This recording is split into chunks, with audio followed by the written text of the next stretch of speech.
Assalamualaikum warahmatullahi wabarakatuh. Ananda semuanya, hari ini Ustazah akan membacakan kisah 2 potong roti dan air mata memberat timbangan pahala.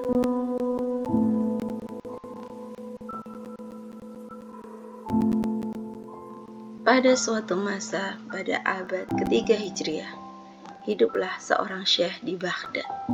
Syekh Ahmad bin Miskin Al-Baghdadi namanya. Beliau berkisah tentang peristiwa yang pernah dialaminya.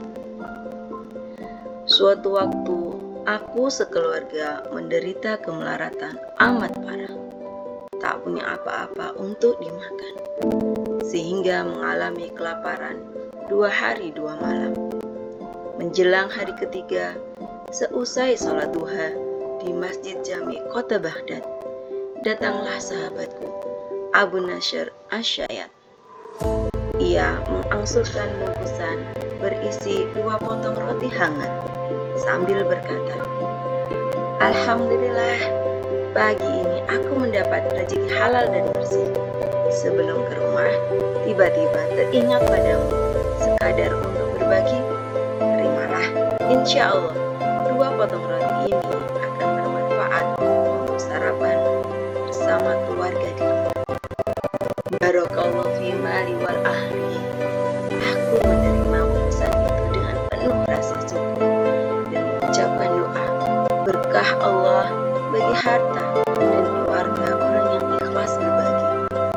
Roti pemberian Abu Nasr jelas akan membebaskan kami dari derita kelaparan.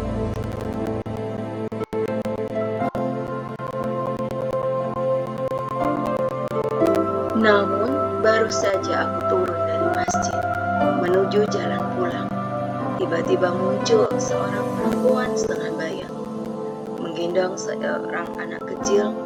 Pakaian mereka lusuh, wajah mereka sendu, matanya basah bekas tangisan. "Saudaraku, tolonglah. Aku dan anakku ini telah 3 hari tidak makan.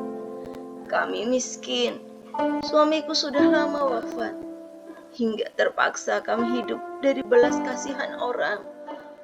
Namun, entah mengapa, dalam 3 hari ini, para dermawan di kota Baghdad bagai hilang di telan bumi. Tak ada seorang pun yang berkenan memberi sesuap nasi dan seteguk air kepada kami." Bimbang hatiku, terbelah ragu antara memperhatikan dan mengabaikan kedua orang miskin itu. Bungkusan berisi roti pemberian Abu Nasr sudah dicadangkan untuk makananku bersama anak istri.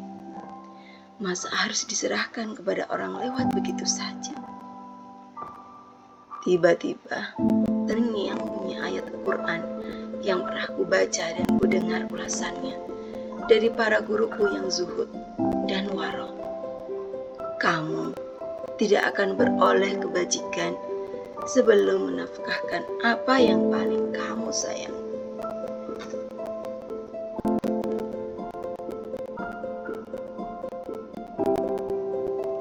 Tiba-tiba pula aku teringat perempuan dan anak itu sudah 3 hari kelaparan, sedangkan aku dan keluargaku baru 2 hari.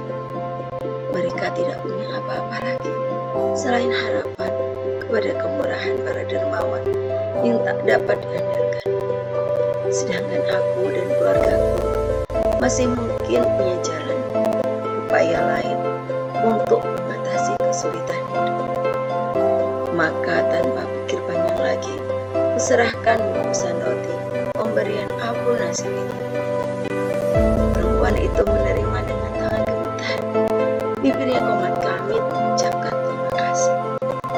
Biji mata anak ini berkilat gembira menatap bungkusan di tangan ibunya.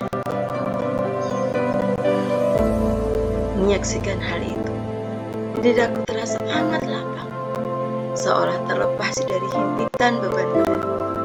Aku telah menyelesaikan sebuah pekerjaan besar, membebaskan 2 orang miskin dan yatim dari ancaman kelaparan.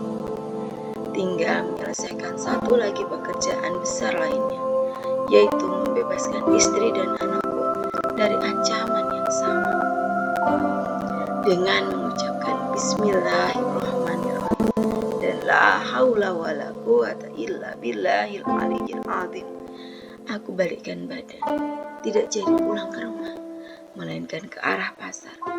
Mudah-mudahan di situ ada jalan ikhtiar bagiku untuk mendapatkan uang pembeli makanan. Pekerjaan apa saja, asal halal dan sesuai kemampuan, akan kutempuh.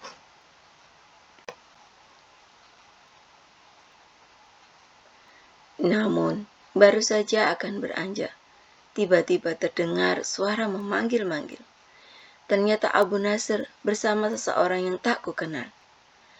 "Hai Abu Miskin," kata Abu Nasr mendekat. "Ini orang Basrah, kawan akrab ayahmu. 30 tahun yang lalu, kami bertemu tadi ketika ia mencari-cari ayahmu atau anak-anaknya.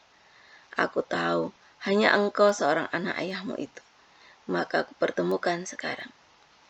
Setelah yakin bahwa aku adalah orang yang dicarinya, ia bercerita bahwa 30 tahun yang lalu ia mengalami kebangkrutan dalam berniaga. Semua dagangannya di kota Basrah habis akibat peristiwa kebakaran hebat. Ketika mencoba bangkit lagi, semua dagangannya habis dirampok dalam perjalanan kafilah menuju kota Isfahan. Untunglah aku ketemu seorang yang baik hati dan pemurah, yaitu ayahmu. Ia memberiku pinjaman sebesar 10.000 dirham. Lalu aku gunakan sebagai modal. Alhamdulillah, usahaku maju besar. Selama 3 tahun ini, kekayaanku mencapai 1.000.000 dirham.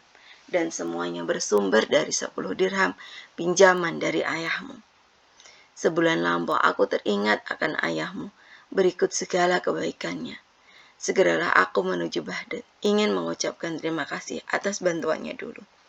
Juga mengembalikan modal pinjaman 10.000 dirham berikut pembagian keuntungan sebesar 40.000 dirham.